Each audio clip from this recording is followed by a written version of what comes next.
These are the facts.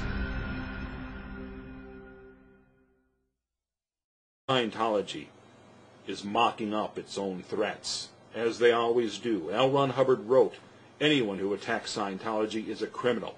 All you have to do is dig up their crimes to silence them. And if you can't dig up any crimes, manufacture them. That's what Scientology does best. And they've been manufacturing a threat against themselves from Anonymous. Explosive, and I'm dealing with a situation in which the Church of Scientology has released a video to all MPs and peers accusing Panorama of staging a demonstration outside one of their offices in London and making a death threat. They call it a terrorist death threat against Scientologists. The BBC accused of terrorism. Consequences of Panorama's staged event went far beyond fabricated news footage for a television program. That same day, the church receives anonymous terrorist threats sent from an internet cafe a few hundred yards away. A police investigation is underway. For the record, there is no truth whatsoever in these allegations. This type of negative publicity can generate animosity and anger and threats. The Church insists its fair game policy of attacking critics is in the past.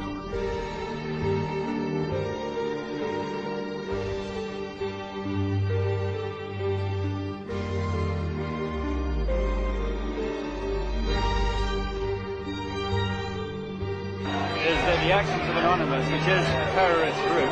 A terrorist group? Yeah, if you look at what they do.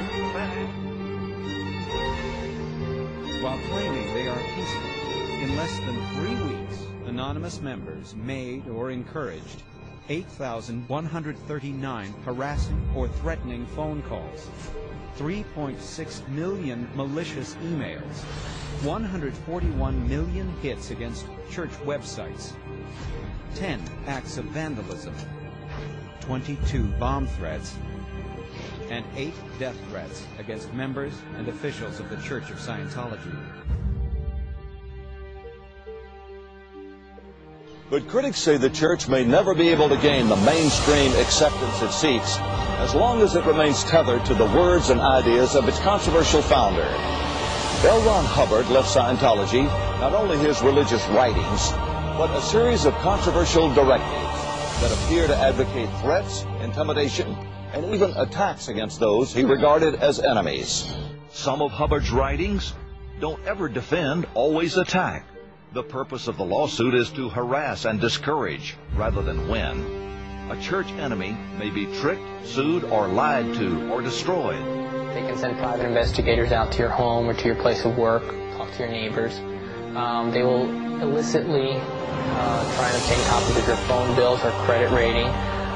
They will try and create problems for you at your place of employment. They will try and sue you. They'll do everything they can try and do to stop you or to silence you. How do you know? I know because that's what I used to do. Frank Oliver runs a digital graphics firm in Miami. But for 4 years, he says, he was a member of the church's internal security apparatus. I remember having to make the phone calls to all the phone numbers on someone's phone bill to find out where they had called. These were enemies of the church. You shut them down. You find out what you can about them. You find their weak spot and you expose it. You make it so that they cannot survive or exist. You literally destroy them. Hannah Whitfield says that since she became a paid consultant to families trying to get loved ones to leave Scientology, she's been the target of intense harassment. We've had people demonstrate outside our home. We've had leaflets with terrible accusations in them, distributed around our neighborhood, that I'm a murderer, that we're deprogrammers, we torture people, we kidnap them. None of this is true, but it's beside the point. I think that when we were chasing around Hannah Whitfield, that she was very intimidated by this, very disturbed by it.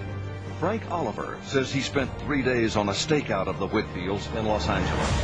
We followed this woman out of her house, we chased her around, we followed her to the airport.